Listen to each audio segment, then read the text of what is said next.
지금 해야 되는 오늘 나누고자 하는 얘기는 참으로 잘 살기예요. 저희가 참부모 프로젝트를 하고 있는데 저희 참으로 잘 살기. 제가 여쭤볼게요. 잘 사는 게 뭐죠?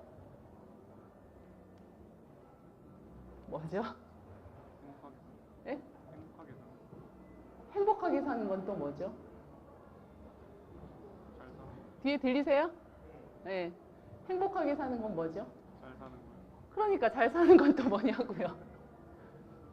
나 스스로가 만족해. 네? 나 스스로가 만족해. 네? 나 스스로가 만족해. 행복하는 거, 나 스스로가 만족하는 것. 그럼 만족은 뭐죠?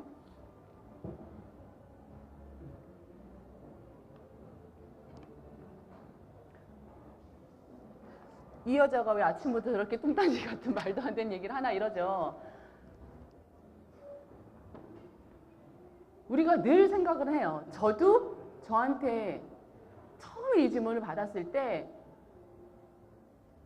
아니 행복은 행복이지. 내가 잘 사는 거 그냥 적당히 돈벌이가 되는 직장이 있고 결혼했고 아들 있고 딸 있고 잘 먹고 이런 거 잘 사는 거 아니야? 그랬어요. 그런데 저한테 그래서 내 행복해? 라는 질문을 받았을 때 이 말이 그렇게 쉽게는 안 나오더라고요. 그렇다면 잘 산다는 정의가 저한테 잘못 내려진 거 아닐까요?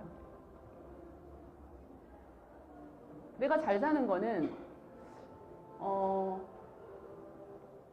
그냥 지금 내가 갖고 있는 남편, 아들 하나, 딸 하나, 또 직장, 또 어떤 사회적인 위치 또는 내가 하고자 하는 어떤 가치관 이런 것들이 잘 되면 잘 산다고 했는데 잘 사는 거는 행복한 거라면서요. 그럼 행복해야 되잖아요.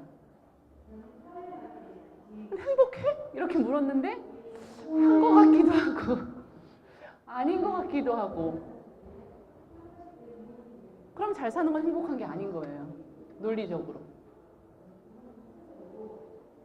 거기서 그러면 잘 사는 건 행복한 게 아니면 잘 못 사는 게 행복한 거야. 이런 이분법적인 사고를 하시지 말고요. 제가 지금부터 오늘, 내일, 그 다음 계속 강의를 드릴 때 어떻게 보면 지금까지 안 들어본 말씀들을 많이 드릴 것 같아요. 그러면 그 모든 이야기들에 대해서는 그냥 가만히 가지고 계세요. 내 속에서 욱하는 게 나올 수 있어요. 그거 아니잖아. 근데 그냥 가만히 가지고 계시다가 어느 날 살다 그게 느껴질 때가 있어요. 저도 그랬고요. 제가 경험했기 때문에 말씀을 드리는 건데 저도 저거 아니잖아. 이건 이건데? 그랬는데 살다 보니까 그게 느껴지더라고요. 그러면 우리가 여기서 아주 원론적인 얘기를 할 필요가 있어요. 내가 잘 산다라는 개념도 모르고 행복에 대한 개념도 몰랐구나. 그래서 이 시간에는 그 정의를 내려보는 시간이에요. 우리가 여태까지 알고 있었던 행복의 개념은 뭘까요?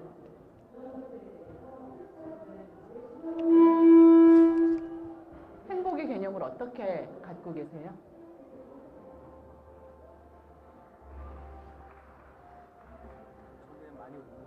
많이 웃는 거. 네. 많이 웃는 것. 또 행복의 개념. 행복은 뭐라고 생각하세요?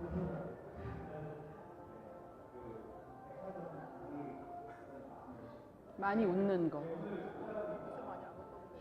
안 행복하시네요, 그럼? 덜 행복하다. 네, 덜 행복하다. 또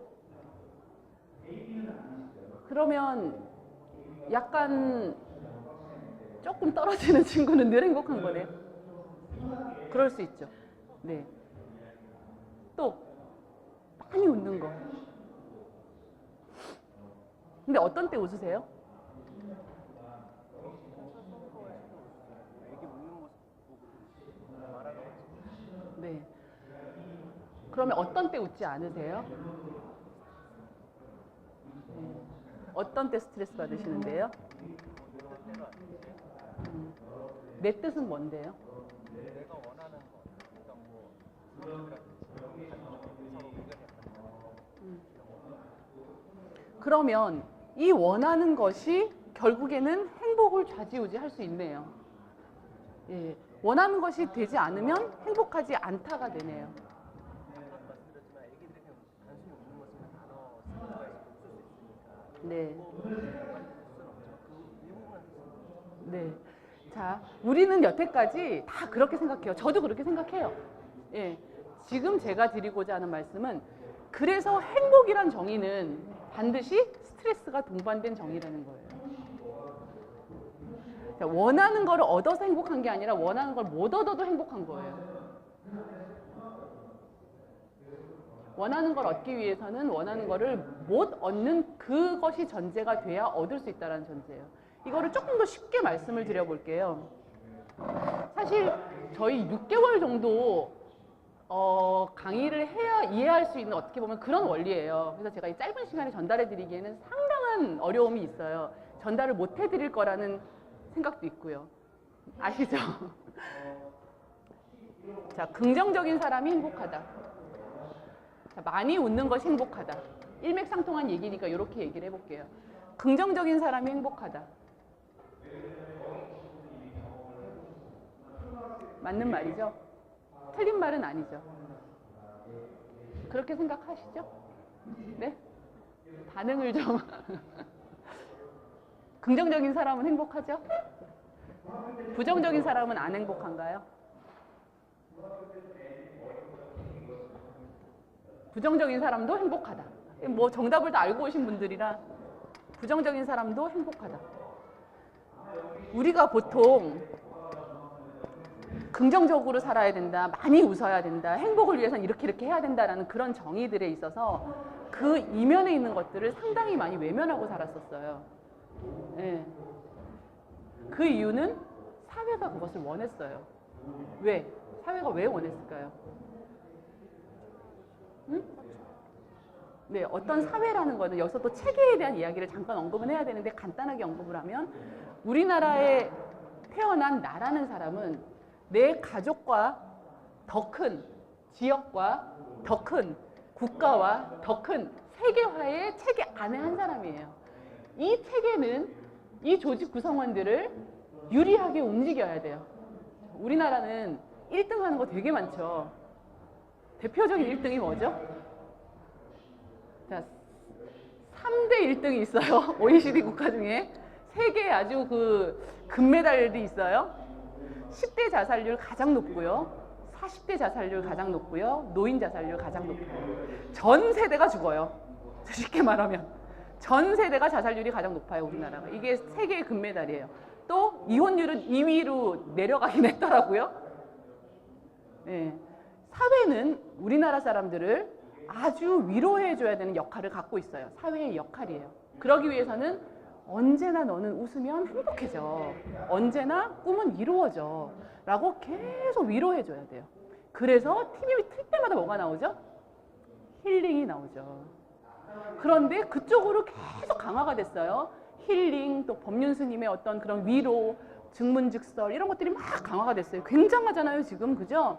혜민 스님도 나오고 힐링이 강화가 되면 강화가 될수록 그러면 자살률은 떨어져야 되는 게 맞죠. 그렇지 않나요? 없어져야 되잖아요. 위로를 받았으니까 잘 살아야 되잖아요.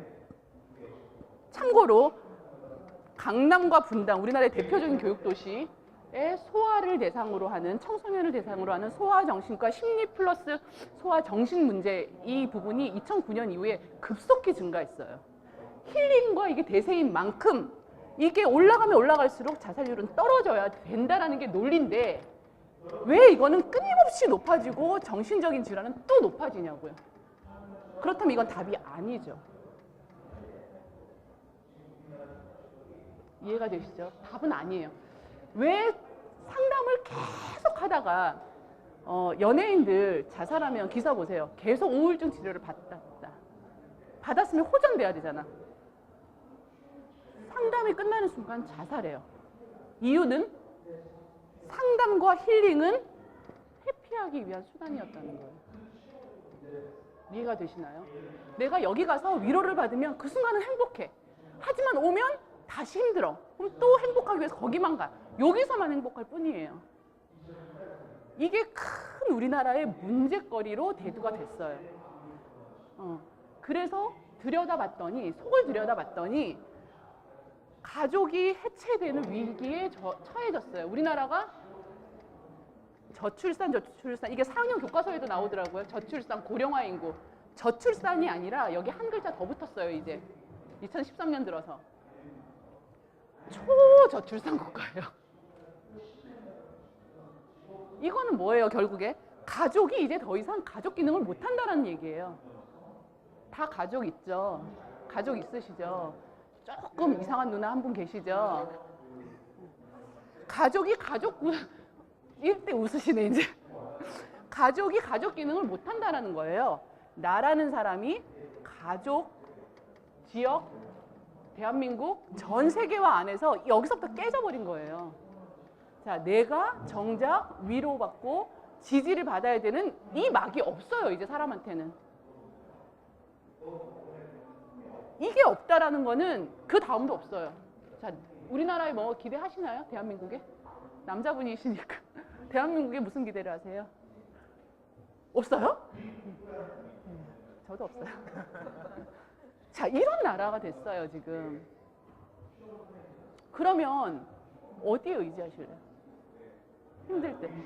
나, 우리. 그 우리는 누구죠? 가족. 이렇게 이것부터 다시 만들어야 되는 시기예요, 지금. 그러면 행복해질 수 있다는 거죠. 힐링으로 피해가는 게 아니라는 거죠. 그러면 이것부터 다시 만들려면 가장 중요한 것이 긍정적인 사람이 되면 안 돼요. 자, 가서 위로받고 한번 쫙 울고 나서 최면 치료 받으면서 속에 있는 거 다 끄집어내고 나오면 이게 다시 내가 좀 좋아져야 되잖아요. 근데 안 그렇다는 거죠. 논리적으로 봤을 때. 그런데 긍정적으로 그걸 긍정적으로 사람을 만들지 않고 차라리 부정적인 거를 내가 인정을 하는 순간 긍정이 돼요. 부정적인 거는 부정적으로 그냥 인정하는 순간 그것이 긍정이 된다고요.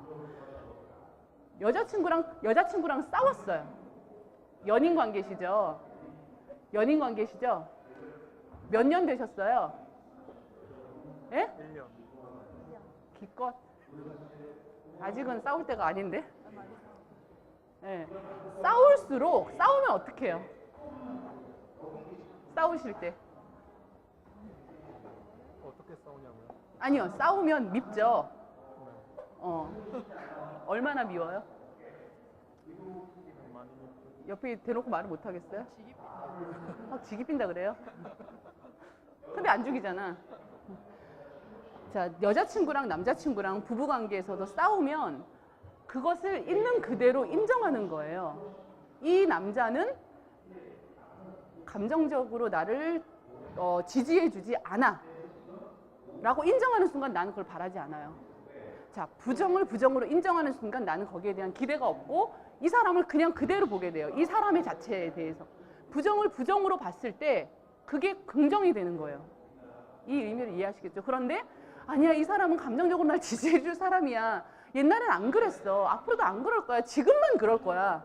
나는 긍정적인 사람이야, 지금. 난 너무 긍정적인 사람이라 모든 걸 그렇게 자꾸 봐요. 아, 이 사람은, 내 여자친구는 그러지 않을 사람이야. 저 사람은 그래, 그런 단점은 있지만 이런 장점이 있잖아. 라고 하면 부정을 부정으로 보지 못하고 자꾸 미화시키기 때문에 이 사람에 대한 기대는 계속 커지고, 기대가 크다라는 것은 마지막에는 불신과 배신을 의미합니다. 제가 어디를 여행 갔다 와서 저희 스승님한테 역시 기대한 만큼 기대 이하예요. 그랬더니 네가 기대를 했기 때문에 배신감이 들지. 그곳은 그냥 그런 곳이었어. 그곳은 너한테 기대를 해달라고 원하지 않았어. 그러시더라고요. 그래서 그렇지, 기대는 내가 만든 거지. 중요한 것은 부정을 부정으로 인정하는 순간 이것이 긍정으로 변화가 되는 거기 때문에 이것은 힐링하고는 차원이 다른 얘기입니다. 다시 그럼 원점으로 돌아가서 참으로 잘 살기 위해서 이 잘 산다라는 의미는 두 가지가 함축돼 있겠죠. 못난 나의 삶도 잘 사는 삶인 거예요. 이해하시죠? 급 공감하는 눈빛인데 지금. 못난 나의 스트레스도 행복이라는 거죠. 가족이 해체되는 이 위기도 궁극적으로는 나라의 발전에 필요한 요소라는 거죠. 자, 한쪽이 지금 굉장히 강화가 됐어요. 힐링이 강화가 되고 가족이 해체되는 위기라는 걸 우리가 인정하는 이 순간 해체시키지 않은 움직임들이 일어나죠. 그래서 이것 또한 긍정의 움직임인 거예요. 이해가 되시나요? 제가 부부관계 검사를 200명을 좀 넘게 했어요. 많은 수를 하지 않았어요. 왜냐하면 우리나라는 대학 졸업하면 내가 무슨 교육을 받아? 이런 마인드가 있어요. 부부관계? 내가 무슨 교육을 받아? 자녀 교육? 그냥 내가 잘 키울 수 있어. 라는 마인드가 있기 때문에 가족이 해체되는 거예요. 내 아픔을, 내 모자람을 인정하지 않아요. 부부관계 검사를 했는데 2명, 3명 빼놓고는 가장 마지막 단계예요. 가장 활기 없는 커플이에요. 그래서 해체되는 거예요, 우리나라가. 자, 제가 아까 말씀드린 나라는 이 사람 자체에서 시작을 해야 됩니다. 그래서 아마 이 행복 콘서트의 첫 시작이 참으로 잘 사는 게 뭔지에 대한 명제를 던져주는 것부터 시작을 해요. 그렇다면 다시 원점으로 돌아가서 처음부터 이야기를 다시 해볼게요. 혹시 여기까지 질문 있으세요? 부정으로 봤을 때 네. 이 사람을 이제 이 사람은 이 사람이구나라고 그냥 단정적 그냥 이렇게 봤을 때 무시가 될 수 있고 그게 또 무시가 되다 보면 그게 해피로 넘어가고 그러다 보면 서로 대화나 이런 것들이 단절될 수 있잖아요. 네.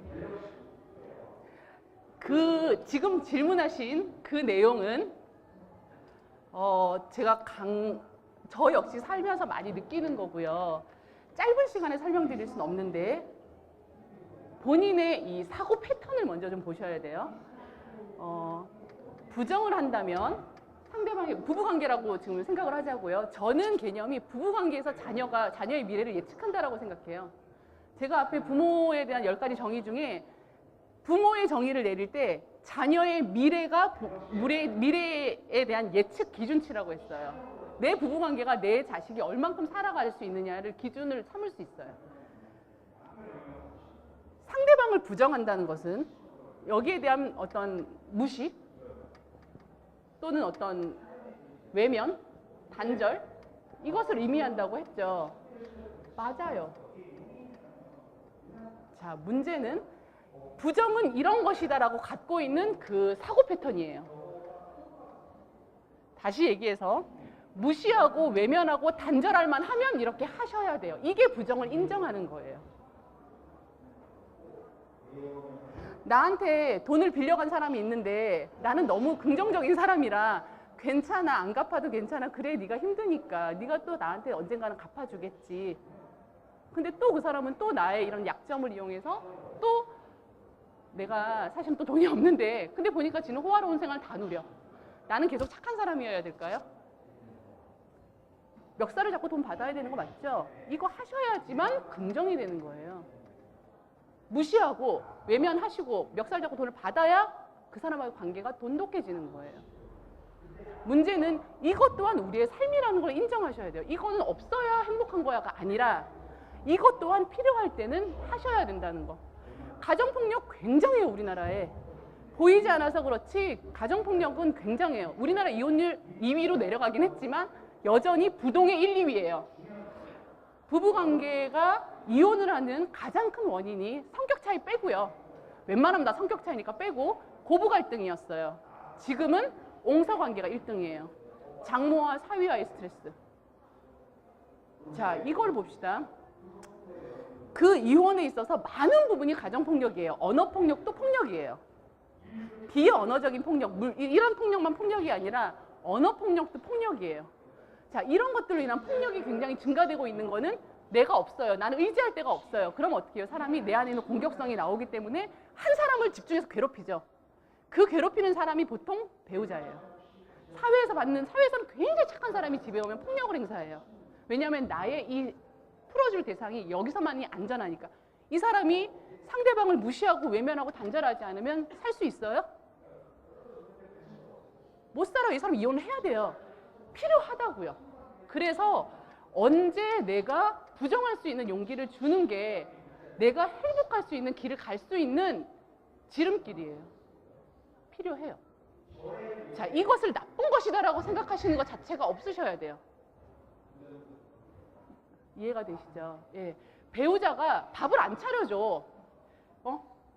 와이프가 밥을 안 차려줘. 그러면 괜찮아. 당신이 키우느라고 피곤하니까 하실 게 아니라 밥 차려줘 하고 요구할 수 있는 외면. 이 외면이라는 게 말하는 게 외면이 아니라 내 감정을 외면하고 아니야 내가 용기를 내서 말을 해야지. 여보 힘들어도 나 밥 좀 줘. 나 집밥 먹고 싶어. 얘기를 하는 순간 관계가 좋아진다고요. 진짜 이렇게 할 수 있는 용기는요. 내 안에 상대방에 대한 존중감이 있으면 할 수 있어요. 내가 이 사람하고 끝까지 잘 살고 싶어. 내 와이프랑 끝까지 행복하게 살고 싶어. 그런데 내가 집밥을 먹고 싶은 게 해결되지 않으면 끝까지 잘 살 수가 없을 것 같아. 내가 저기다 제철자리 하나 만들어 놓고 거기 가서 집밥 먹지 않는 한 여기서 집밥이 먹고 싶어. 그러면 이 용기를 내셔야죠. 무시하고 네가 아무리 힘들어도 나 밥을 좀 차려달라고. 그래야 이 관계가 지속돼요. 이해가 되시죠? 중요한 거는 우리가 이분법적인 사고를 해서는 안 된다라는 얘기예요. 부정은 나쁜 거고 긍정은 좋은 거야가 아니라고요. 부정을 긍정으로 바꿀 수 있는 힘은 부정을 부정으로 인정하는 순간 긍정이 된다고요. 이게 진정한 행복이에요. 그래서 행복 안에는 우리가 생각하는 많은 부정적인 단어들이 다 포함이 되어 있는 행복이에요. 그런데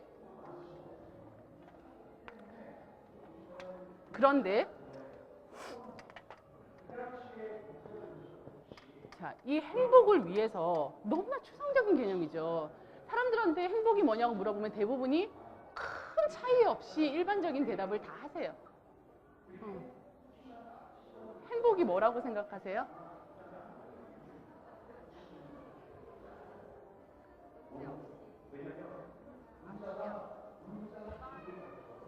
좋아요. 자, 큰 문제 없이 아프지 않고 건강하게. 자, 여기 있으신 분 중에 여기 해당돼 손 들어보세요. 큰 문제 없이 아프지 않고 건강하게 살고 계신 분. 그럼 여기는 다 불행한 사람들만 계신 거예요. 그죠? 행복은 큰 문제 이씨 아프면서 사는 게 행복인 거죠.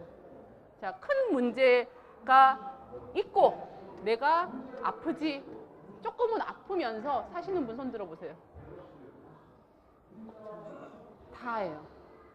중요한 거는 내가 현실적인 자각과 내가 갖고 있는 부정을 인정하는 순간 나는 문제가 있어요. 그리고 나는 좀 아파요. 마음도 아프고 몸도 아파요. 인정하는 이 순간 그 다음 걸음을 뗄 수 있는데 문제가 없으려고 하고 나는 아프지 않으려고 하는 순간 계속 아파. 왜 그렇게 보약을 잔뜩 먹는 사람은 계속 병원에 다닐까요? 네? 왜 행복했던 전도사가 자살을 해요? 아침에 거울 보고 몇 번 웃으면 행복해진다며. 그분은 왜 뇌질환으로.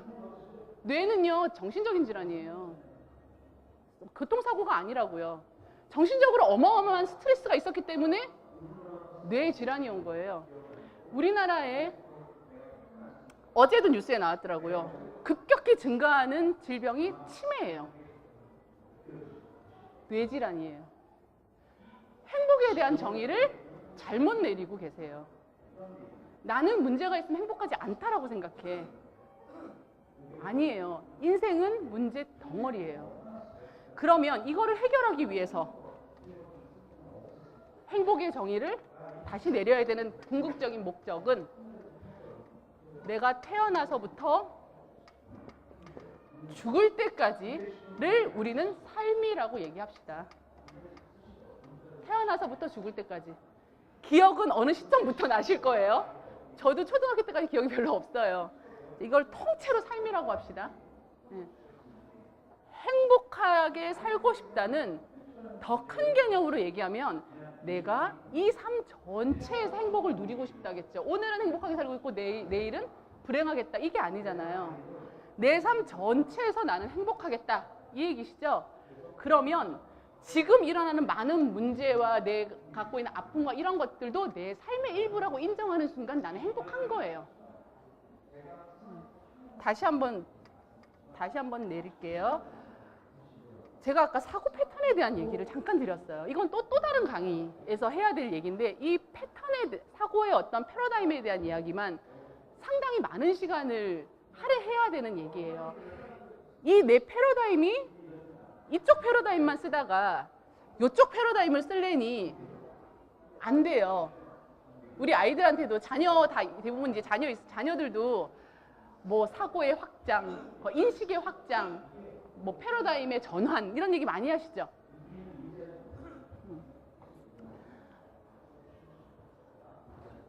제가 지금 보여드리는 게 뭐죠? 응? 손바닥이죠. 패러다임을 전환한다고 하면 어디를 보여줄까요, 제가? 자, 어떻게 이렇게 모두가 다 정답을 알고 계실까? 이건 손바닥이고 패러다임을 바꾸면 손등을 보여준다고 생각해요. 어느 누구도 손이라고 얘기를 안 해요. 이거는 손입니다. 또는 제가 지금 보여드리는 건 김윤희 전체입니다. 우리가 패러다임을 전환하고, 즉 이제 패러다임을 이제 그러니까 시프팅한다 그러는데 패러다임을 시프팅하거나 관점을 이동해서는 전체를 볼 수 없다라는 거예요. 자녀 있으세요? 잘 들으세요. 그럼 아이들한테 지금부터 모든 대화법이 바뀌게 돼요. 내가 이거를 보여드리는데 다 손바닥이라 그래. 야, 네가 잘못 보여줬잖아. 욕하셔도 괜찮아요. 나는 이렇게 했을 뿐이야. 나는 이렇게 해도 나고 이렇게 해도 나고 어떻게 해도 나예요. 손바닥이고 손등이고 패러다임의 시프팅은 손바닥을 손등으로 보여주는 게 시프팅이 아니에요. 제 속을 들여다봤을 때 이게 시프팅이에요. 이게 패러다임의 전환이고 이게 전체예요. 자, 삶을 긍정적인 면을 보고 부정적인 면을 보고 어린 시절을 보고 미래를 보는 게 시프팅이 아니라 삶 전체를 보는 게 패러다임을 시프팅하는 거예요. 이것은 손이죠. 손인데 손에는 손바닥이 있고 손등이 있고 손가락이 있고 손톱이 있고 손톱 안에 때도 있고 주름도 있고 지문도 있고 이 전체가 손이에요. 우리는 여태까지 손바닥만 봐요. 그리고 나는 패러다임을 바꿨어. 나 패러다임 전환했어 하고 손등을 본대. 정말 봐야 되는 건 뭐예요? 김윤희가 손을 잘 쓰는지가 중요한 거잖아요. 내가 손을 신이 나한테 준 이 손을 잘 쓰는지 거기에 따라서 이게 가치가 있는 건데 이걸로 누구를 죽였어. 가치가 없죠. 이게 가치 있으려면 내가 이거를 잘 써야 가치가 있어요. 내가 내 뇌를 잘 써야 가치가 있어요. 내 몸뚱아리를 잘 써야 가치가 있어요. 자, 이 손으로 지금처럼 펜을 들고 강의를 할 때가 있고요. 요리를 할 때가 있고요. 누구를 손가락질 할 때도 있고요. 여러 용도로 써요. 자, 이 손이 항상 좋은 일만 할까요? 애기 나면 똥도 치워야 돼요. 항상 여기다가 매니큐어 칠하고 뭐 요러고만 다닐 줄 알아요? 똥도 치워야 되고요. 아이가 토하면 그것도 받아줘야 돼요. 이 손에도 긍정적인 기운과 부정적인 기운이 같이 있어야 가치 있어요. 함께 있어야 가치 있다고요. 똑같습니다. 왜 사물과 비사물을 나누나요? 이거는 사물이고 나는 비사물이에요? 아니에요. 제가 말씀드리는 거는 갑자기 커졌어. 제가 말씀드리는 거는 사물이든 비사물이든 그 용도에 따라 잘 쓰는 게 행복하다는 거예요. 이 의자가 저는 잘 모르겠지만 엄청 비싼 의자라고 칩시다. 엄청 비싼 의자예요. 뭐 어떤 건축가가 어디에 쓰는 뭐 엄청 막 그래서 이 가치는 막 수백만 원으로 매겨진 의자야. 의자는 의자죠. 엄청 가치 있다고 사람들은 생각하죠. 그런데 이것이 진정한 가치를 느끼려면 어떻게 해야 돼요? 그렇죠. 내가 편안하면 가치가 있어요. 즉, 이 의자는 혼자서 가치가 있어요? 누군가에 의해서 쓰여져야 가치가 있어요. 사람도 마찬가지입니다. 이 삶도 가치를 지금 내가 살면서 내가 내 가치를 따질 수가 없어요. 누군가하고 만났을 때 어떻게 하느냐에 따라서 내가 아닌 누군가가 가치를 매겨요. 연인관계, 부부관계에서 둘이 같이 매기는 거 아니에요. 저들의 삶을 통으로 보는 누군가가 저 부부에 대한 가치를 매겨요. 문제는 우리의 이 사고의 패러다임은 이 삶 전체를 볼 수 있는 패러다임으로 업그레이드를 시키시는 게 필요합니다. 왜? 그렇게 업그레이드가 돼야 제가 아까 말씀드린 우리나라의 이 현실을 인정하고 나갈 수 있어요. 우리나라의 현실은 나도 그 속에 살고 있기 때문에 우리나라의 현실은, 그리고 내가 처한 이 사회의 현실은 옆에서 이혼하고 여기서는 자살하고 여기서는 왕따하는 현실이에요. 나만 아닐 거다가 어딨어, 세상에. 나는 암에 안 걸릴 거다가 어딨어요. 그렇다면 내가 잘 쓰이려면, 나라는 사람이 잘 쓰이려면 내 패러다임부터 바꾸는 게 시작이에요. 시작은 그래서 나에 대한 자각이 가장 우선이에요. 그런데 아무리 대화해도 안 되는 사람이 있어요. 그럼 뭐가 필요해요? 단절이 필요해요. 왜? 나라는 사람의 쓰임이 가지고 있는 나라는 사람이 가지고 있는 이 에너지가 좋은 곳에, 정말 에너지를 환원할 수 있는 곳에 쓰여야 되기 때문에 이 에너지를 단절시키는 거예요. 이해가 되시죠? 자, 이 부정을 인정하는 순간 내 에너지는 가치 있게 쓸모가 있어져요. 그래서 부정을 부정으로 받아들이자 라는 게 내 자각의 시작입니다. 가족도 그래서 내가 이 남자랑 살면 안 돼. 맨날 날 술 마시면 두드려 패고 안 돼. 이 사람 보니까 너무 감정적이고 능력이 없어. 그렇다면 내가 이 사람하고 단절하는 게 나한테 필요해라고 하면 단절해야 됩니다. 그런데 중요한 거는 기준 없이 내 감정대로 하시면 안 돼요. 그래서 삶에는 원리가 필요하고 기준이 필요해요. 이 원리와 기준은 언제든 통용될 수 있는 것이어야 돼요. 지금까지는 긍정적으로 아침에 10번 웃으면 긍정적이 된대 라고 많이들 매스컴에서 들으셨을 거예요. 그런데 왜 자살률이 높아지냐고요? 그런 메시지들은 단순한 힐링이고 상황에 따라서만 적용되는 논리라는 거예요. 그 상황에 필요해. 내가 아침에 10번 웃으면 행복해. 그러면 그 상황에는 행복하지만, 아니 뭐 부모님이 돌아가셨는데 10번 웃어요? 여기는 적용이 안 된다는 거예요. 자, 그런 기본적인 정보들을 가지고 그 기본적인 정보들이 내 삶의 원리와 기준에 적합하면 쓰고 적합하지 않으면 안 쓰고. 이해가 되시나요? 여기까지? 그래서 삶의 원리와 기준은 하나여야 돼요. 이 삶의 원리와 기준을 익혀나가는데, 익힌다라는 건 머리로 익힌다는 게 아니고요. 내 몸으로, 전부 내 몸으로 익혀서 그게 쓰임으로 작용을 할 때 내 삶이 행복해져요. 이 교육을, 이 강의를 사실 제가 늘 하고 있고 매주 지금 현재 2차례 하고 있고 앞으로도 계속 더 진행할 계획이고, 제가 이렇게 하는 이유는 저는 성물인지라 내 자식이 잘 살게 하기 위해서 엄마인 내가 그 모습을 보여주려고, 그리고 여러분들도 당신들의 부부관계, 뭐 연인관계, 자식들한테 그렇게 보여드리라고. 자, 원리와 기준에 대해서 그러면 지금부터 말씀을 드릴게요. 이게 참으로 잘 사는 지름길이자 방법이에요.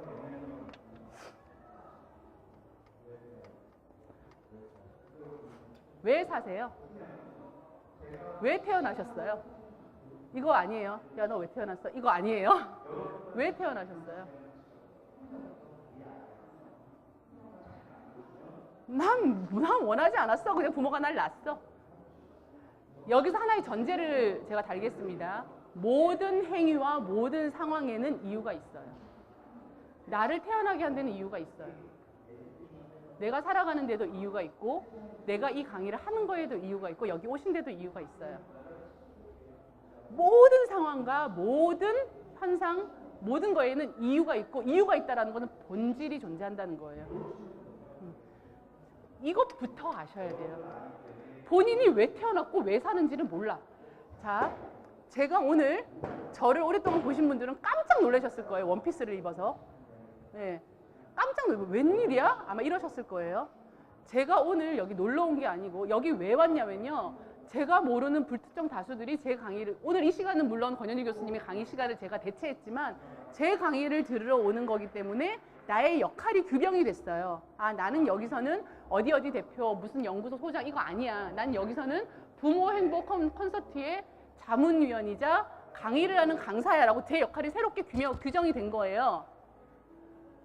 그러면 제가 여기서 왜 오는지에 대한 이유와 내가 어떤 의상을 입고 어떤 언행을 해야 되는지가 정해지죠. 방법이 정해지죠. 그런데 제가 여기 왜 와야 되는지를 모르는 거야. 나 거기 왜 가야 돼? 그러면 제가 여기 등산복을 입고 올 수도 있고 시간이 늦을 수도 있고, 중요한 거는요. 이 왜가 있어야지만 방법이 나와요. 자, 지금 산에 가는 거야. 자, 오늘은 등산이야. 우리 단합대회야. 거기 원피스 입고 가시겠어요? 응? 거기에 명품 가방 이렇게 들고 가시겠어요? 왜가 있으면 거기에 맞는 하우투가 나오는 거예요. 방법이. 제가 아까 사물과 비사물을 나누지 말라고 했죠. 눈에 보이면 알고 눈에 안 보이면 모르고, 이거 아니에요. 눈에 안 보이는 것도 아셔야 돼요. 삶을 통째로 봤을 때도 내가 왜 사는지를 알아야 삶의 방법이 있죠. 왜? 나라는 사람의 쓰임새가 나오잖아요. 거기서 내가 왜 사는지를 모르면 죽는 거예요. 자살하는 거예요. 왜 태어났어? 모르겠는데? 그럼 죽어. 나라는 사람의 쓰임새가 왜가 있어야지만, 아, 내가 이런 용도로 이 삶을 통째로 쓰라고 있는 거구나 라는 게 나오는 거예요. 그래서 지금은 긴 시간이 아니기 때문에 우리가 왜를 찾아가는 과정은 여기서는 못해요. 할 수는 없어요. 이걸 다음에 하기를 원하시는 분은 따로 또 하실 기회가 있겠지만 이 왜를 아셔야 돼요. 대부분의 사람들이 해보면요. 내가 왜 살지? 라는 질문의 궁극적인 목적은 행복하게 살기 위해서, 또는 내 삶을 통해서 다른 사람이 어떤 영향을 받기 위해서, 이런 어떤 목적들을 이야기하세요. 일반적으로. 일반적인 보편적인 이야기를 그냥 여기서 좀 끄집어낼게요. 저는 궁극적인 제 목적을, 제 이야기를 일반적인 이야기와 접목시켜서 말씀을 드리면, 제 삶을, 제가 1971년도에 태어났어요. 굉장히 더 오래되신 분들이 계시겠지만 오래된 사람인데요. 여기가 제가 언제 죽을지 모르겠죠. 2000 몇 년에 죽겠죠. 3000년까지는 못 살겠죠. 2000 몇 년에 죽을 거예요. 제 삶을 통째로 봤을 때 궁극적인 목적은, 저는 잘 죽겠다 라는 게 궁극적인 목적이에요. 왜 다행히 있으려면 여기서 뭐가 있어야 될까요? 웰 다잉이 되려면 여기서 웰빙이 있어야 돼요. 잘 살아야 잘 죽어요. 근데 웰빙이 뭐야? 왜 웰빙 하는데? 그게 행복하게 살게, 행복하게 살고 싶어. 이유는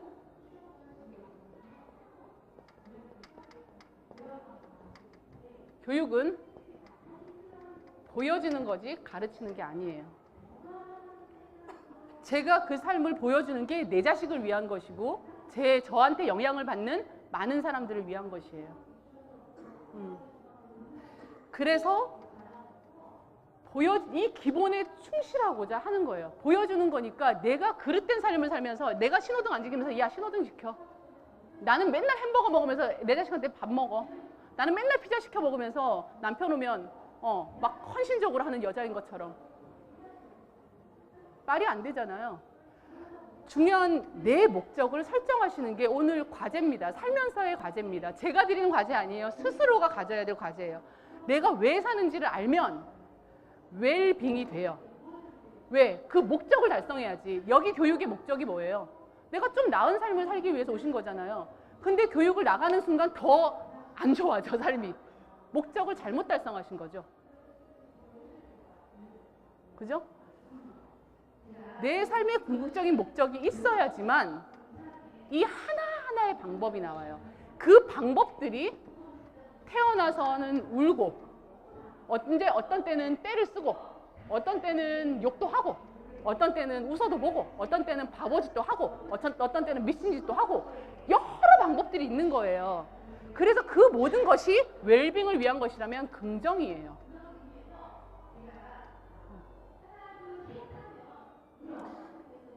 굉장히 더 기본적인 얘기를 할게요. 지금 굉장히 기본으로 계속 들어가고 있는 거 느끼세요? 제 이야기가 아주 기본적인 것들로 접근하고 있는 거 혹시 느끼세요?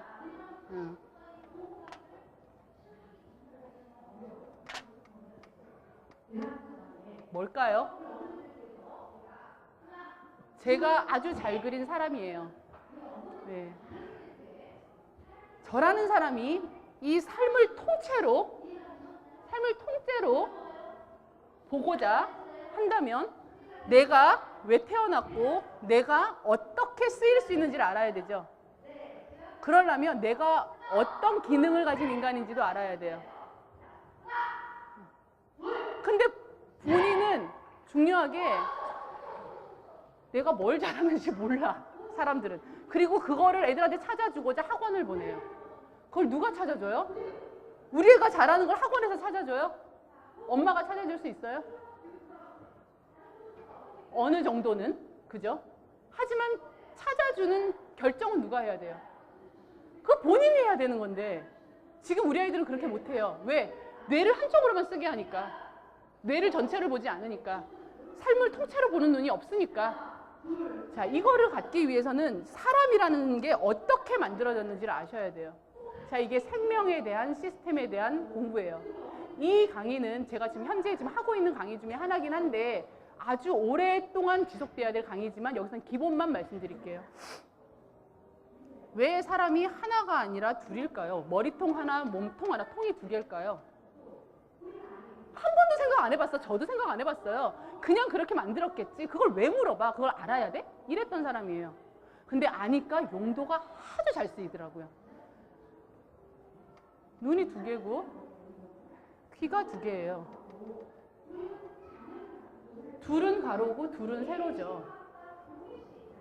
세로 하나, 가로 하나. 전체적으로 가로 3개, 세로가 3개예요.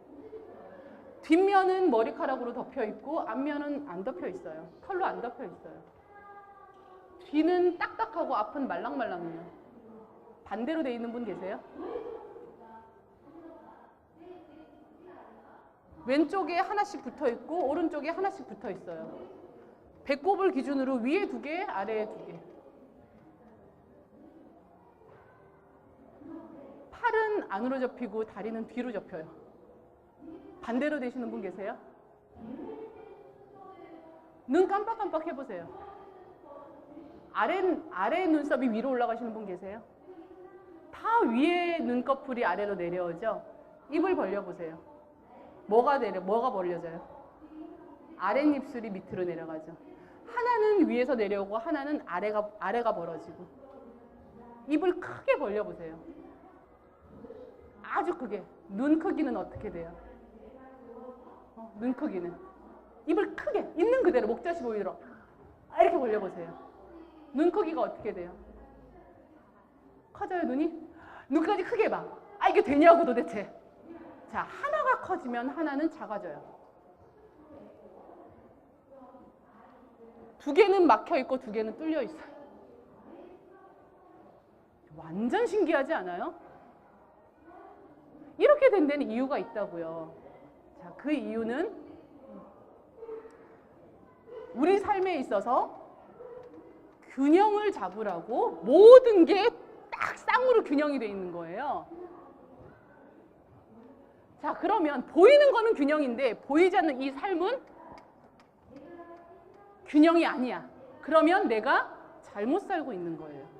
자, 균형이 맞으려면 균형이 뭔지 아셔야죠. 이 삶의 밸런스를 아셔야죠. 우리가 이렇게 잘 쓰이도록 균형 잡히게 만들어졌다고요. 앞은 다 있어. 뒤에 뭐 있는 사람 있어요? 앞에 다 있어, 전부. 전부 앞에 눈, 코, 입, 뭐 찌찌 다 앞에 있지. 뒤에 없다고요. 여자는 가슴이 나오고 또 뒤로 또 하나 또 나왔잖아. 엉덩이도 나오고. 앞이 나오면 뒤도 나와요. 다 균형이에요. 우리가 써야 되는 용도는 균형에 맞게끔 잘 쓰이게 만들어졌다고요. 이 펜은 화이트보드에 잘 쓰이게 만들어졌다고요. 근데 이 펜으로 애들이 낙서하면 엄마들 어떻게 해요? 딴 데다 낙서하면 못하게 하잖아. 사물과 비사물을 나누지 말라고요. 우리도 하나의 물질이라고요. 그러면 이게 잘 만들어서 그 용도에 잘 쓰이게 만들어졌으면 내 삶도, 내 모습도, 내 삶이라는 도화지에 잘 쓰여야 되는 거예요. 근데 내가 잘못 쓰면 혼내줘, 애들. 이거 어디다가 막 낙서, 화장대에 낙서 막 혼내줘, 안 지워진다고. 혼나는 거예요. 그 혼나는 게 뭐냐? 살면서 괴로운 일에 부딪히는 거예요. 그게 혼나는 거예요. 그거를 우리는 계산서라고 얘기해요. 내가 지금 굉장히 어려운 일이 닥쳤어. 그거 혼나는 거예요. 이해가 되세요? 그래서 계산서를 받는 것조차도 삶이라고요. 각자 힘든 일, 아까 말씀하셨는데 어려운 일 없이 하셨지만 다 어려운 일이 있어요. 남편과의 갈등 있고 뭐 다 있어요. 그게 계산서라고요. 그런데 계산서 안 치르면 어떻게 돼요? 계산서 안 치르면 어떻게 돼요? 잡혀가거나 욕먹거나 또는 쌓여서 부채가 더 늘어나거나 이자까지 붙거나 안 치르려고 피해가면 피해갈수록 이자는 굉장히 붙어요. 그래서 한꺼번에 오는 거예요, 계산서는. 이 삶을 통째로 보는 계산서예요. 이해가 되시죠?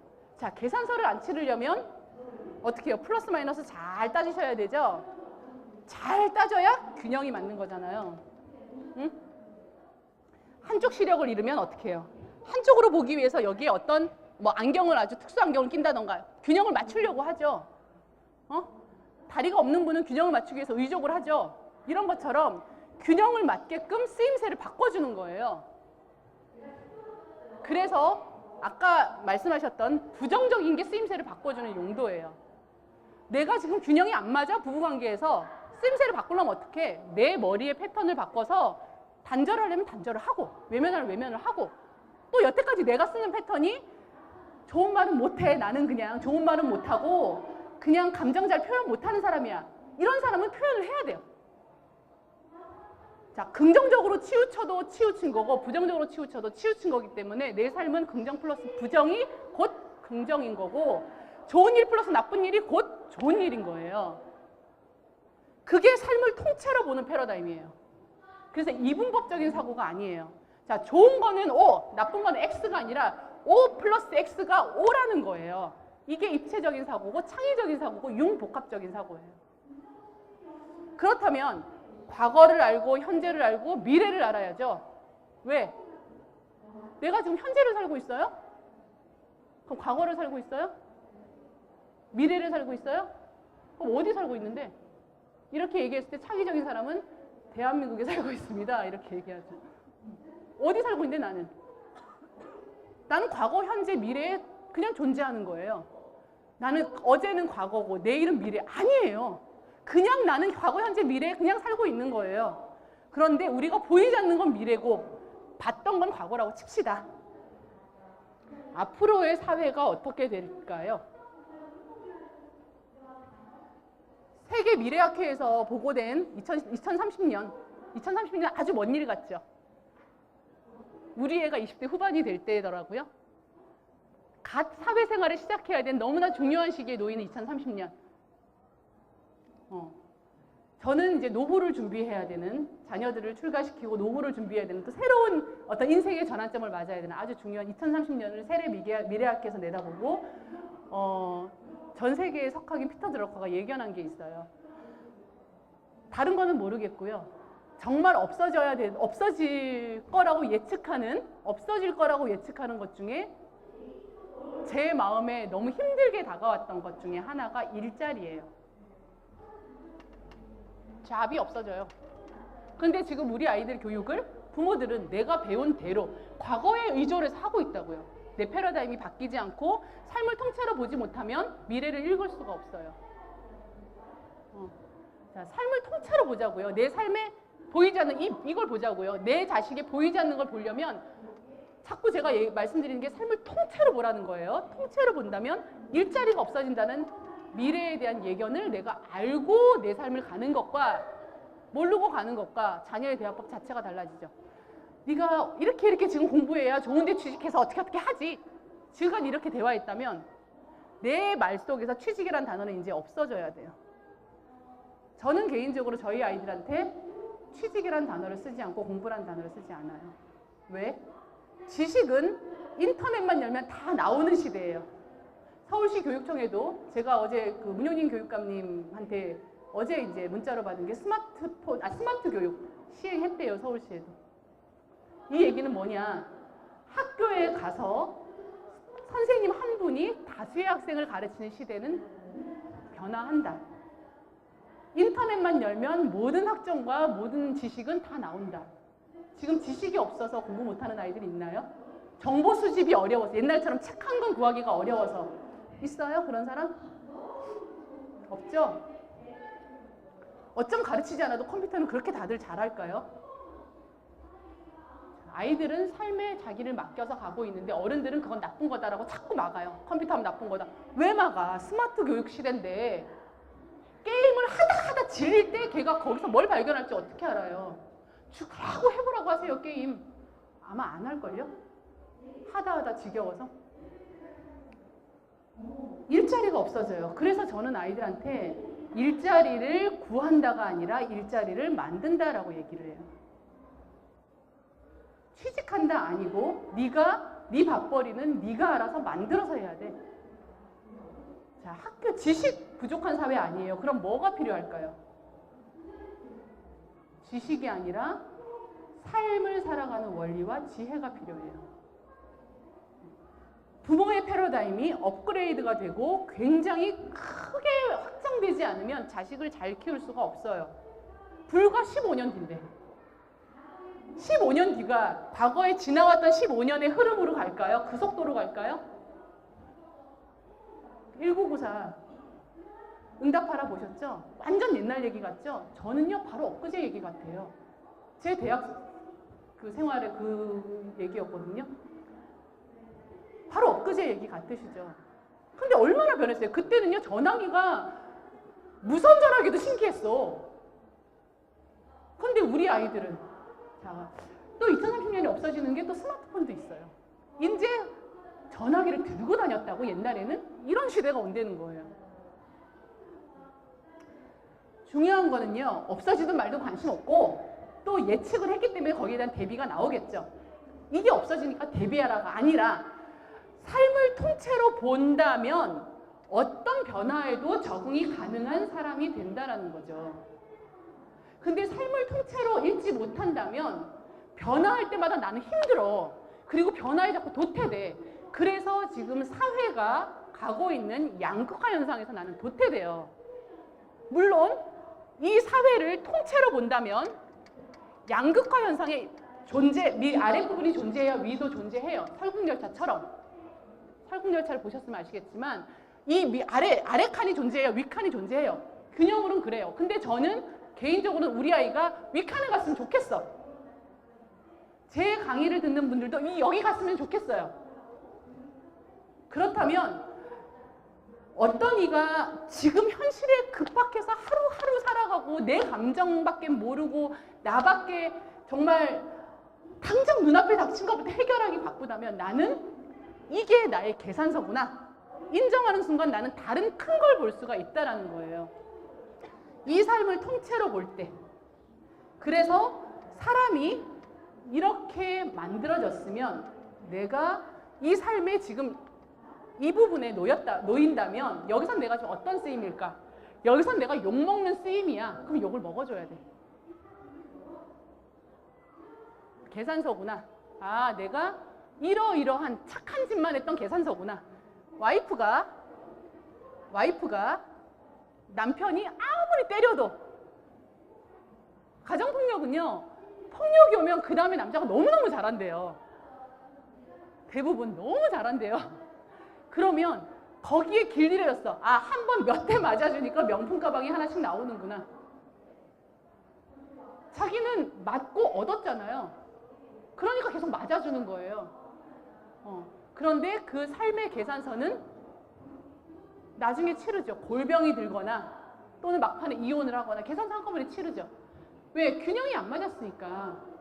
그래서 그거는 단절시켜주는 삶이 내가 여기 놓여 있다면 그거는 관계를 끊는 게 맞는 거예요. 주변에서 너 그래도 이혼하고 자식 때문에 이거 욕 먹는 거야. 된통 먹어야 돼요. 아무리 너 그래도 그만한 사람 없다. 너 네 자식을 봐라. 네 자식이 이혼한 집에서 그거 듣기 싫어서 자기가 피한 거잖아요. 피해서 계속 맞고 사는 거잖아.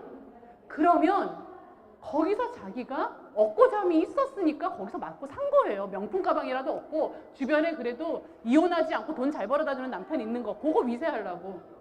그거를 잃어야지만 내 삶이 행복해지죠. 그런데 욕도 먹기 싫고 번듯한 남편도 있었으면 좋겠고 그래도 밖에 나가면 좀 뽀다고 나잖아. 그거 얻으려면 나중에 계산서 된통 받는 거죠. 자, 삶을 통째로 보라는 거는 내 삶의 쓰임을 잘하라는 거예요. 결국에 제가 자꾸 아까 말씀드린 게 기본으로 자꾸 돌아간다고 하는 게 여기서의 내 삶을 잘 살기 위한 가장 기본적인 게 필요한 게 뭐죠? 살기 위해서 가장 기본적으로 필요한 거. 의식주. 어려운 거 아니에요. 어려운 거 아니에요. 의식주예요.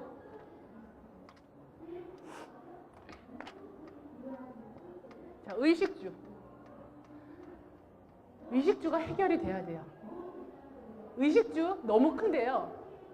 우리가 보통 뭐 하루에 한 끼를 먹는 사람도 있고 뭐 세 끼를 먹는 사람도 있지만 어쨌든 기본적으로 먹고 자고의 양이 있죠.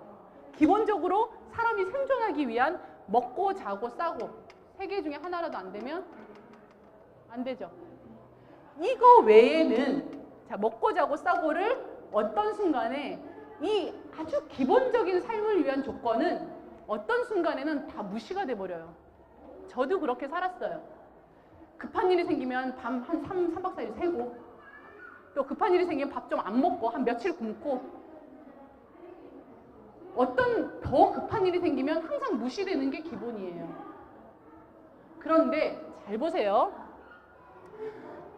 사람이 궁극적인 목적을 달성하기 위해서 살아가는 삶을 전체로 살아가는데 궁극적인 목적을 달성하기 위해서 전체를 살아가는데 이 목적을 달성하기 위해서 끝까지 유지돼야 되는 게 이거거든요. 그죠? 식물인간도 이걸 하잖아요. 튜브를 먹여주고 받아주잖아요. 끝까지 유지돼야 되는 게 이건데 즉 결국에는 기본은 지속이 돼야 되는 건데 어떤 상황에 따라서 무시가 될 때 이것보다 더 중요시했던 그 어떤 것 갑자기 뭐 누군가가 뭐 어떤 업무를 처리하라고 했다던가 갑자기 뭐 더 중요한 뭐 집을 사야 되는 문제가 생겼다던가 뭐 이런 어떤 거에 의해서 이게 무시가 되는 그 어떤 거는 지속이 되나요? 지속이 안 되죠.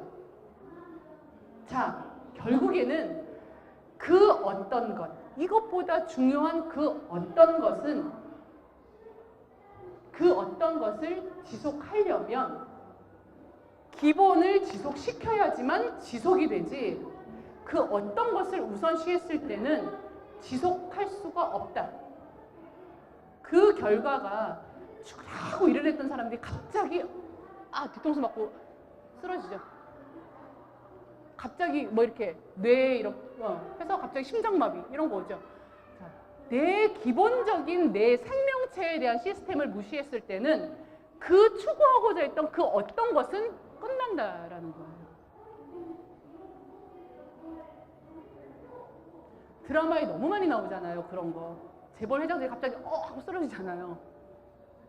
네. 정선에 있는 그 도박하는 분들요. 다 아세요. 이거 목적이 이게 아니라는 거. 하지만 중독돼서 하시죠. 먹고 자고 안 하잖아요. 막 가족 다 팽개치고 하잖아요. 그러면 그게 유지가 돼야 되잖아요. 행복이. 유지가 안 된다니까요. 그래서 가장 기본적인 거를 무시하는 거는 내 몸의 쓰임의 가장 기본적인 균형을 무시하는 거예요. 그래서 중요한 정의를 내립니다. 몸 무시해서는 안 돼요. 학대해서는 안 돼요. 가장 몸을 학대하는 게 자살이죠.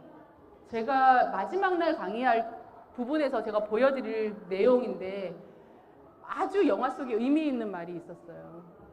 자, 어떤 아이가 누구를 살인한 아이가 있었는데 그 아이는 그러니까 그 주인공은 그 아이를 보고 얘기하죠. 나는 누구를 죽이지 않고 난 나를 죽여. 자기 자신이 아픈데도 약을 먹지 않고 계속 자기 자신이 죽어가길 기다리는 거예요. 얼마나 무서워요. 내 자식이 그렇다면. 중요한 거는 그리고 먹고 자고 싸고만 해서 살 수 없잖아요. 행복하려면. 다 행복하길 원하는데. 자, 지금은 아주 간단하게 말씀드렸지만 그래 나한테 일어나는 부정적인 거 인정해야 돼. 인정하는 순간 나는 긍정이야. 알았다고요? 그 알은 어디서 아나요? 몸에서 아나요? 일단 머리로 알아요. 그죠? 머리로 이해해야 돼.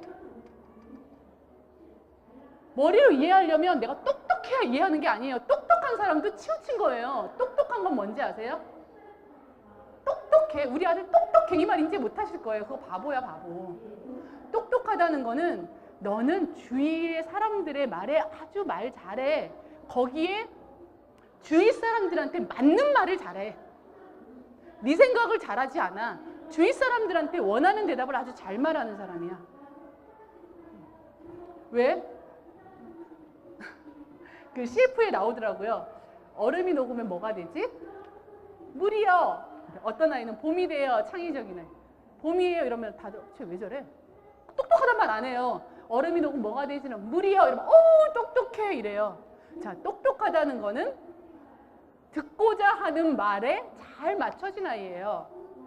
그래서 똑똑한 아이로 키우시면 안 돼요. 창의적인 아이로 키우셔야 돼요. 왜?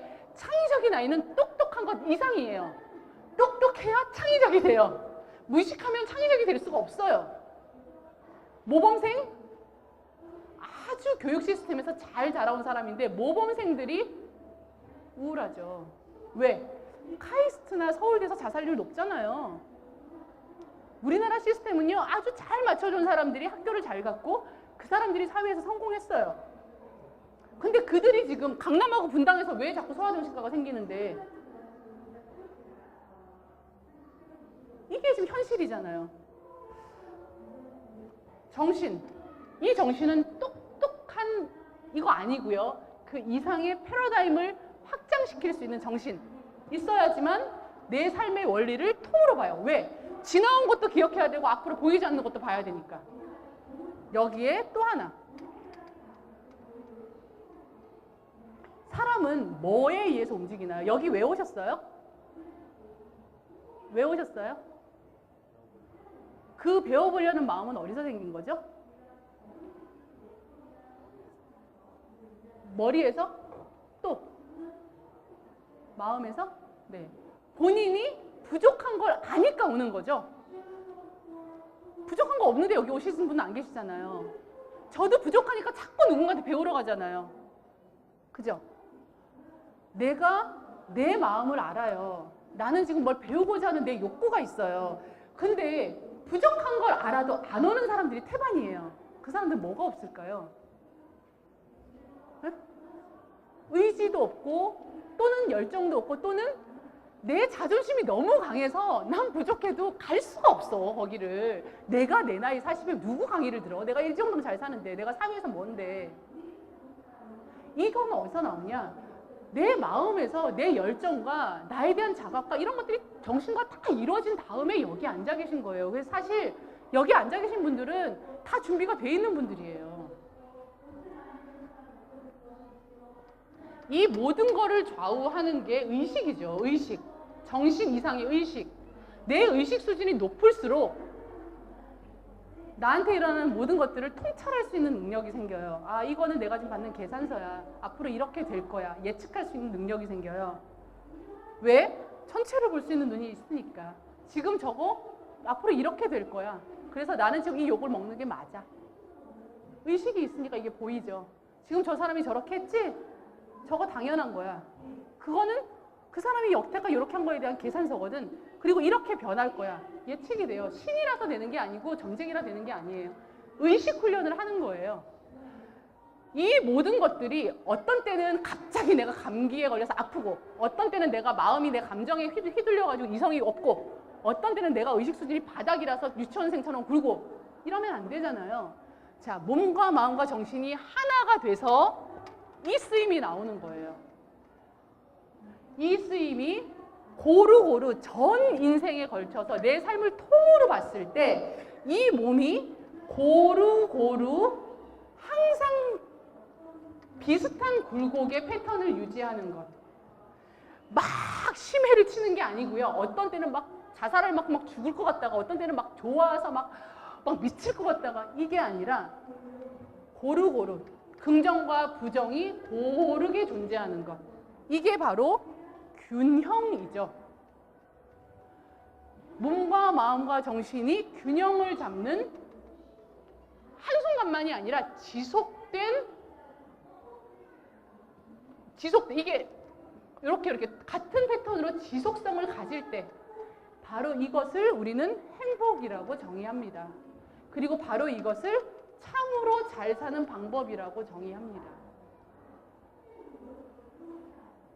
이해가 되시나요? 잘 산다라는 정의는 그래서 힘듦을 안고 가셔야 되는 게 잘 사는 것이죠. 자, 힘든 거는 뭐라고? 힘들고 어려운 거는 뭐라고요? 힘들고 어려운 것도 내 삶의 일부이기 때문에 그것은 내가 계산서를 치르는 과정이에요. 이만큼 얻었으니까 이만큼 잃어줘야 되죠. 이만큼 얻었으니까 이만큼 잃어줘야 되죠. 마지막에 돈다발 싸들고 죽는 사람 있어요? 다 똑같아요. 다 똑같이 가요. 그거요, 아무리 많은 유산 자식한테 물려받아요. 자식 잘못 키우고 또는 본인이 계속 계산서를 안 치렀으면 이 자식이 이거 한꺼번에 다 말아먹어요. 계산서는 자식이 치러요. 얼마나 무서워요. 내 계산서가 대물림돼서 보여지는 삶을 살지 않았기 때문에 자식이 그대로 가져가는 거. 그래서 오늘 그 권영주 교수님께서 강의하시려고 하셨던 부분, 그리고 제가 늘 강의하는 부분의 총체적인 원리는, 원리는 오늘 말씀 못 드렸어요. 총체적인 맥락은 참 잘 살고 싶어. 참 잘 사는 거는 참 잘 죽는 길이야.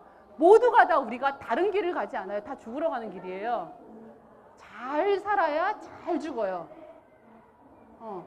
내 가치는 죽고 나서 그 다음 차원에서 아는 그 다음 차원에서 평가가 되기 때문에 내 가치는 지금 내가 쓸데없이 매기지 마요. 난 참 쓸모없는 사람이야, 참 가치 없는 사람이야 하고 꼴깍 죽지 말라고요. 그래서 계산서를 치르면서 열심히 사는 거예요. 이 삶을 통째로 보는 패러다임을 가지고 의식을 확장시키시고 의식을 높이시고 의식을 더 깊게 하시는 훈련, 마음에 대한 훈련 늘 하셔야 되고요. 몸 기본적인 거 먹고 자고 싸고 기본적인 거 충실하셔야 되고요. 정신, 내가 필요한 지식을 잘 택할 수 있는 해안이 있으셔야죠. 지혜가. 그래야 현명한 남자 만나고 현명한 와이프 만나고 아이도 사회에서 양극화 현상에서 그래도 이끌어가는 삶을 살 수 있게 만들죠. 그래서 가장 시작은 나에 대한 자각부터 시작이에요. 정의는, 행복이라는 것은 누구나 내리는 정의가 다르겠지만 적어도 제가 내리는 정의, 또 저희가 훈련받고 있는, 저희가 공부하고 있는 그 연구소에서 내리는 정의는 몸과 마음과 정신이 균형 잡힌 지속된 삶을 행복이라고 합니다. 질문 받을게요.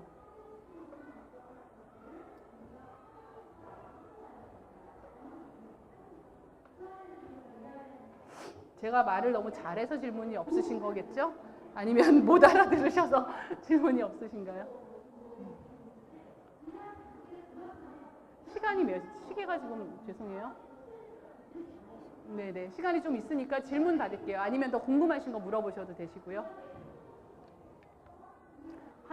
이게 한 몇 달 정도의 이야기를 오늘 너무 이렇게 조금씩만 맛보여 드린 거라 어려워 또는 알긴 알겠는데 그래서 어떻게 하라고 아마 조금 힘드실 수 있어요.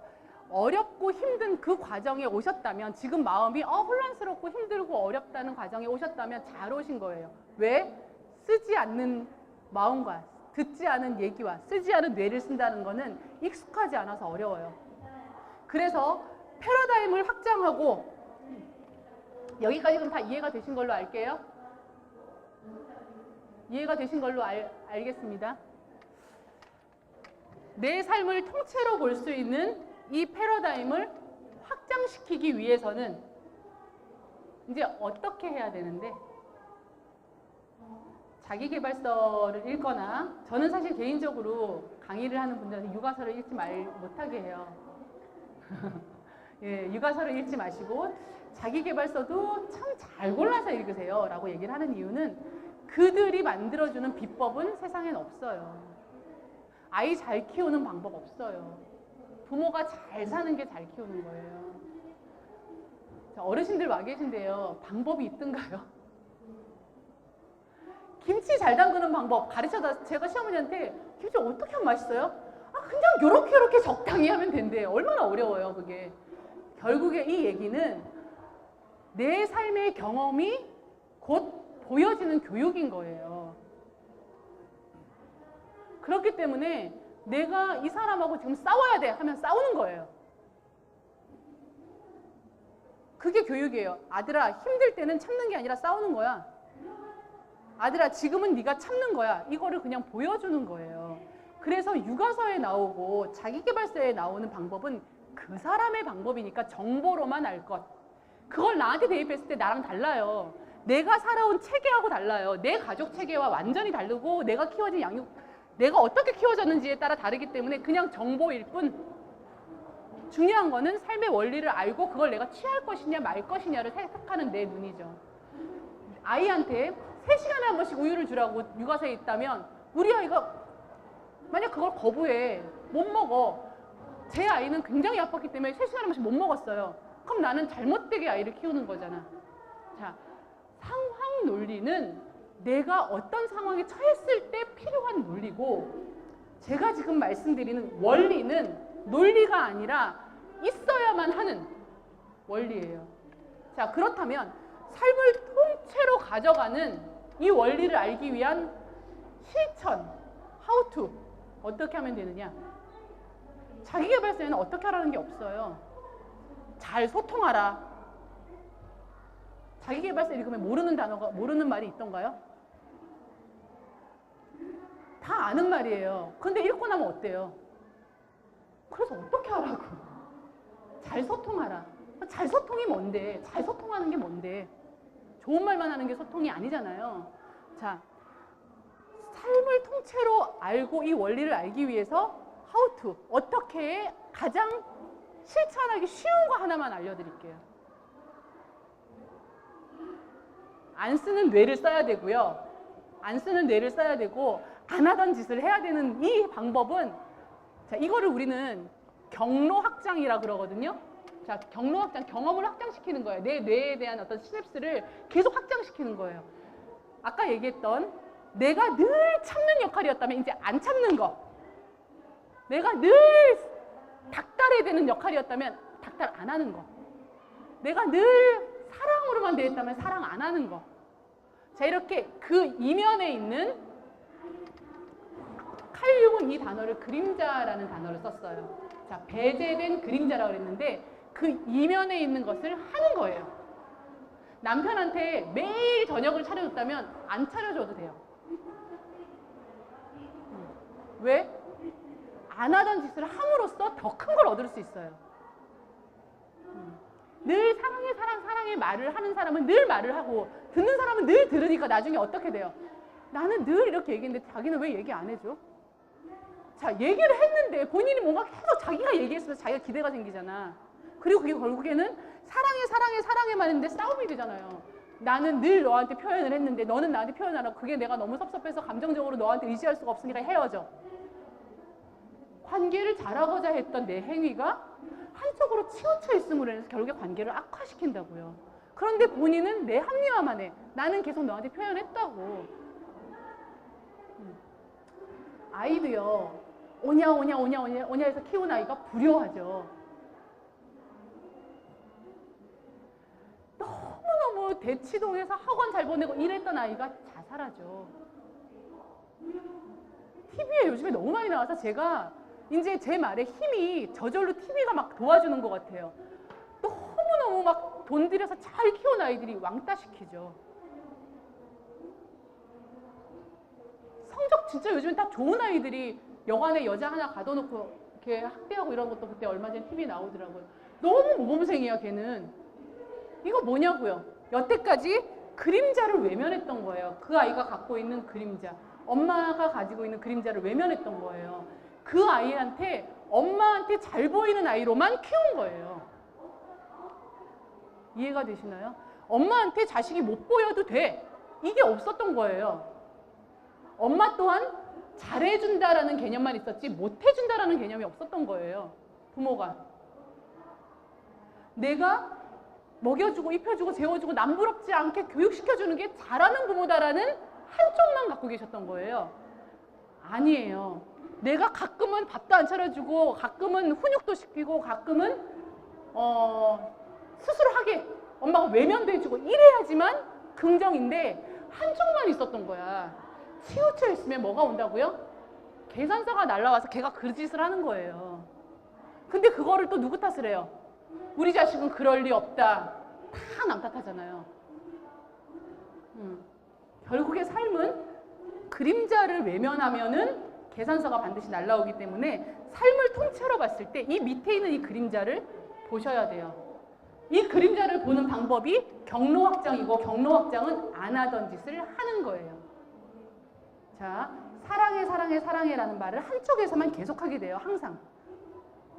그러면 상대방은 당연히 나는 듣는 거지 내가 그걸 해야 된다는 생각을 못 하는 거죠. 엄마는 늘 밥을 차려주는 거지 아빠는 차려주는 게 아니야 자식들은. 그런데 어떻게 양성성을 키우냐고요. 지금 이 시대에 여성 취업이 이렇게 많아지고 엄마들이 일을 하는데 아빠는 엄마가 안 들어오면 맨날 시켜 먹어 중국집에서. 옛날에 가부장적인 시대는 그랬어요. 저희 시대는 안 그래야 되고요. 저희 시대가 과도기고 우리 아이들 시대는 양성성을 요구해야 돼요. 생물학적인 성이 아니라 젠더로서의 성. 내가 사회에서 일을 할 때는 남성성인 공격성도 나를 가져야 되는 거예요. 남자들이 집에 올 때는 여성성인 부드러운 면도 가져야 되는 거예요, 이제. 그런데 가정의 부부는 그렇게 하지 않는데 어떻게 양성성을 키워주냐고요. 그러려면 내 아이의 키우는 목적이 미래 사회에 잘 살게 하기 위한 게 목적이라면 엄마인 내가 남편하고 싸워야지. 당신이 밥 좀 해. 욕 먹어야죠. 시어머니한테 혼나고 욕 먹어야죠. 욕 먹고 아이한테 양성성을 키워주는 게 목적인데 목적 달성하면 욕 먹어야죠. 근데 그게 무서운 거야. 남편이 화낼 것도 무섭고 시어머니한테 나쁜 며느리 되는 것도 무섭고. 그 편한 것만 계속 찾아가는 게 내가 회피하는 거고 치우치는 거잖아요. 그래서 목적을 달성하기 위해서는 욕 먹는 거 필요해요. 알고 욕을 먹으니까 안 아파. 하나도 안 아파요. 그냥 올 것이 왔구나 하면 돼요. 주사 맞으러 예방접종 하잖아요. 아플 거 알고 가잖아. 그 아픈 걸 참잖아요. 우리가 지금 이거를 교육받는 것도 예방접종하는 거랑 똑같아요. 이제 살면서 계산서 다 받으실 때 아 계산서구나. 올 것이 왔구나 하면 돼요. 내 자식이 아프구나. 아 내가 그때 몇 번 피자만 계속 먹였지 배탈 날만 하구나. 계산서구나. 유기농만 먹인 아이가 아토피는 왜 심할까요? 이런 원리예요. 한쪽으로만 치우치면 안 돼요. 불량식품도 먹여야 돼요. 자, 그러니까 요즘에 이제 저랑 같이 공부를 하시는 분들은 의식이 높아지셔가지고 신문 구석구석에서 이런 것들을 다 찾아내시더라고요. 유기농 하는 시대에서 지금 MSG가 얼마나 좋은지가 나왔죠. 네? 이런 그런 거예요. 치우친 거는 반드시 나중에 그걸 회복하기 위한 움직임이 있어요. 철학적으로 옛날에 변증법에 의해서 정이 있으면 반이 나오고 학문이 발전되는 게 그래요. 이쪽 이론이 막 사상도 그렇죠. 이데올로기도. 이쪽 사상이 막 강해지면 어떻게 해요? 이쪽 사상이 약해져야 되잖아. 아니잖아요. 이쪽 사상이 더 강해지잖아요. 문제는 이쪽 사상이 나빠서 이쪽이 강해지는 게 아니라 치우쳐서 균형을 잡는 거예요. 자, 이게 삶의 원리인 거예요. 치우치면 균형을 잡기 위해서 반대가 드러나요. 내가 잘나 보이려고 노력을 하면 할수록 그 뭐가 드러나겠어요? 그렇죠. 못난 내가 드러나는 거예요. 이게 균형이에요. 잘나 보이려는 노력을 하기 위해서 저 사람한테 잘난 척을 했어. 이 사람은 나의 잘난 면 보는 게 아니라 내 못난 면을 더 많이 보는 거예요. 그렇기 때문에 반대로 내가 못난 나만 계속 보여. 나는 그거 못해요. 저는 그런 사람 아니에요. 하면 할수록 잘난 내가 드러나죠. 중요한 것은 내가 잘난 척 할 때도 있고, 지금 제가 여기서 잘난 체 해야지. 제가 여기서 저는 강의 못하고요. 저는 행복이 뭔지 몰라요.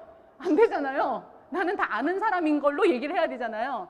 제가 뭘 인생을 얼마나 살았다고 행복을 알겠습니까? 배워가는 과정이죠, 저도. 이 과정 중에 이게 너무 좋으니까 여기서 얘기를 하는 거죠. 제가 여러분들보다 뭘 더 뛰어나서 알겠어요.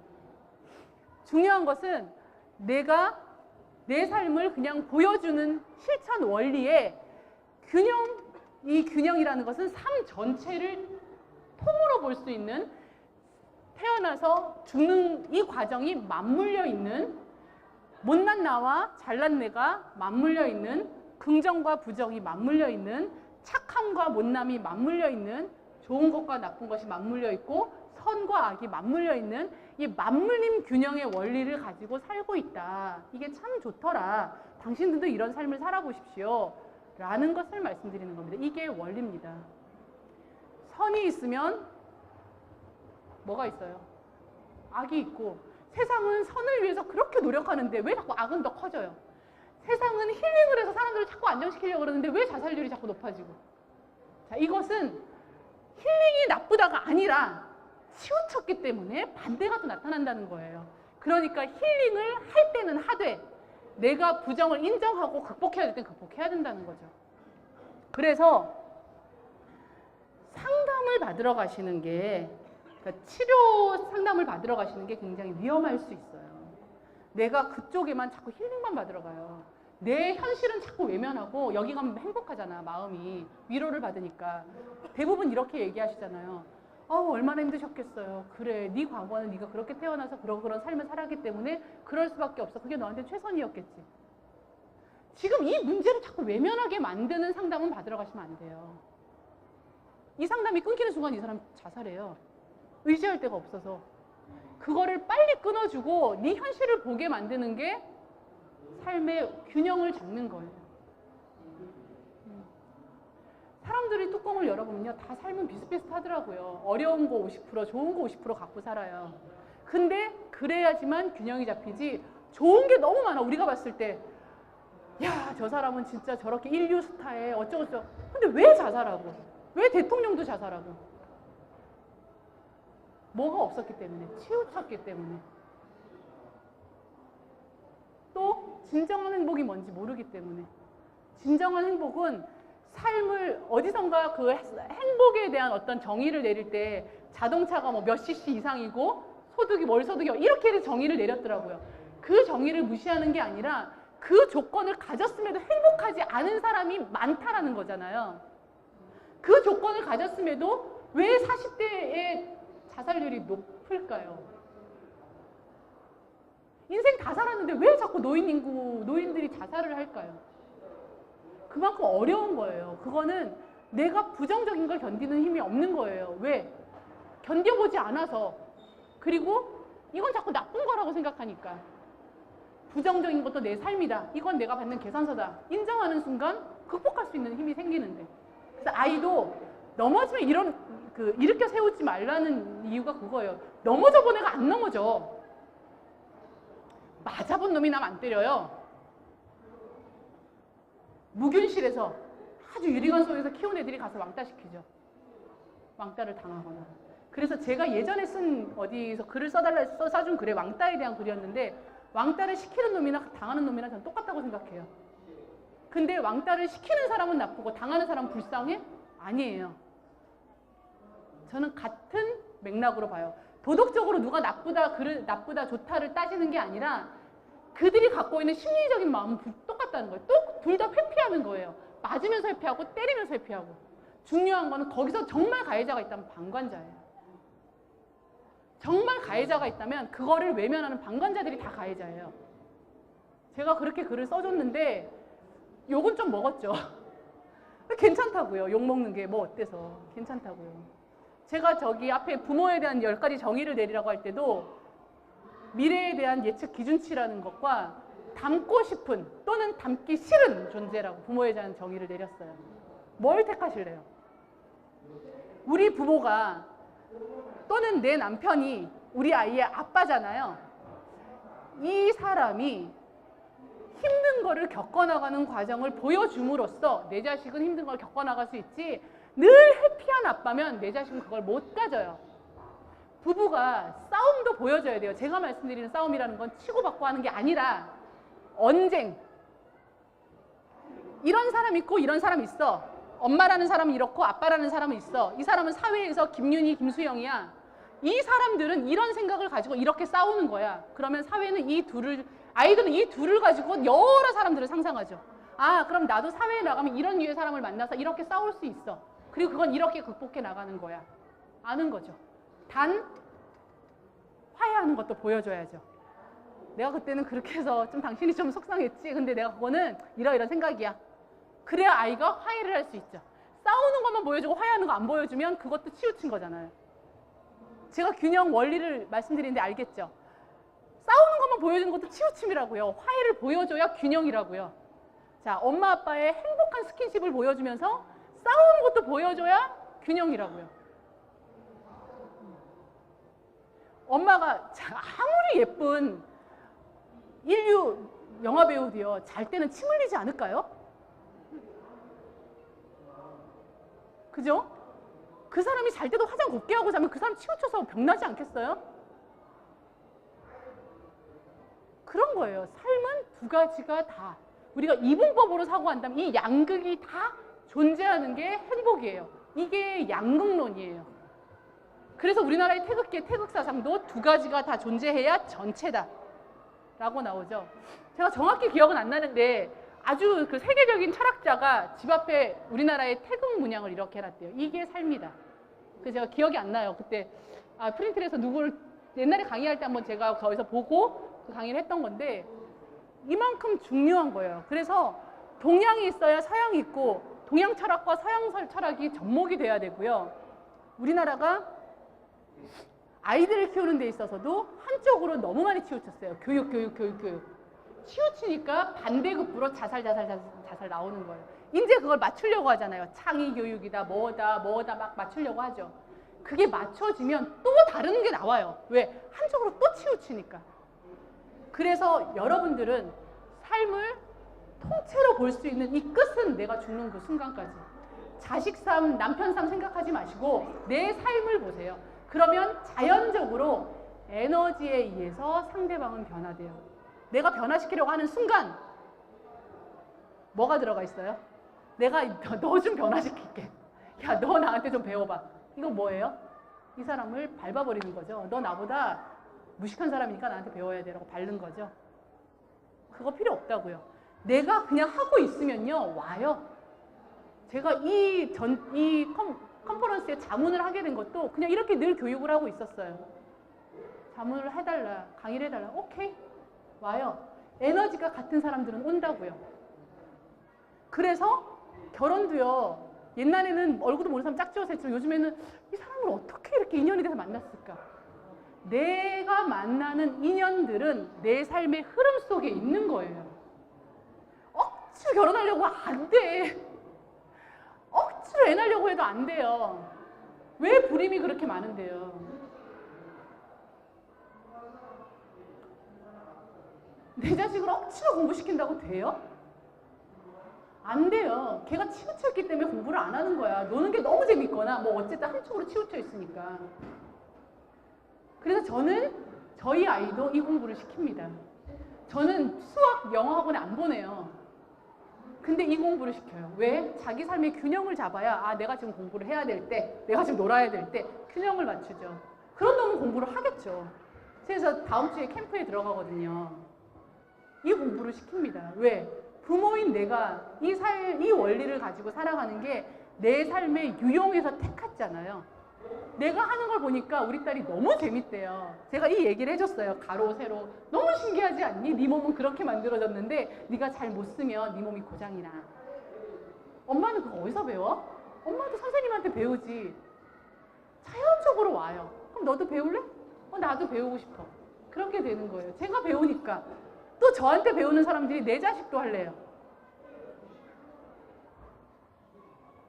이 원리를 알고 살아가면 나한테 닥치는 문제가 어떤 어려움이 와도 받아들이고 인정하고 극복하고 이 과정이 돼요. 자, 삶은 인정하고 수용하고 극복해 나가는 과정이지 늘 해피한 건 삶이 아니에요. 늘 행복만 했던 행복전도사 자살. 이게 뭐냐고요. 사회에 어마어마한 충격이에요. 방법이 아니라 방법만 얘기하는 거는 이제 그냥 하나의 정보로 취하고 싶을 때만 취하시면 되는데 그게 어떤 대안이 없어서 그걸 늘 내 삶으로 가져왔을 때는 내가 치우친 삶을 살 수밖에 없기 때문에 내 삶도 행복하게 갈 수가 없어요. 필요하면 택하고 필요 없을 때는 다른 걸 택하고. 그래서 공부도 많이 하셔야 되지만 머리로 공부도 많이 하셔야 돼요. 왜냐하면 정보를 많이 알고 있는 사람은 아무래도 무기가 많잖아요. 공부를 많이 하셔야 되고 또 마음으로 의식 훈련도 많이 하셔야 돼요. 많이라는 거는 어떤 정해진 양이 있어서 후다닥 해치우는 벼락치기가 아니라 지속적으로 일주일에 한 번 또는 2주에 한 번 또는 뭐 매일매일 어떤 뭐 훈련 이런 걸 많이 하셔야 돼요.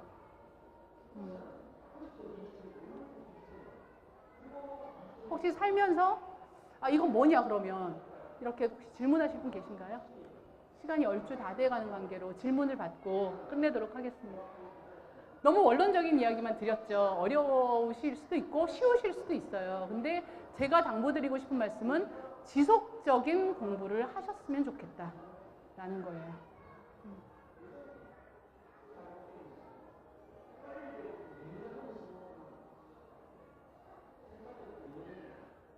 네, 그러면 더 공부를 하실 분들은 나중에 이제 어디 뭐 신청하는 데가 있을 거예요. 신청하시는 분한테 신청을 하시면 저희가 따로 상담 전화를 드릴 거고요.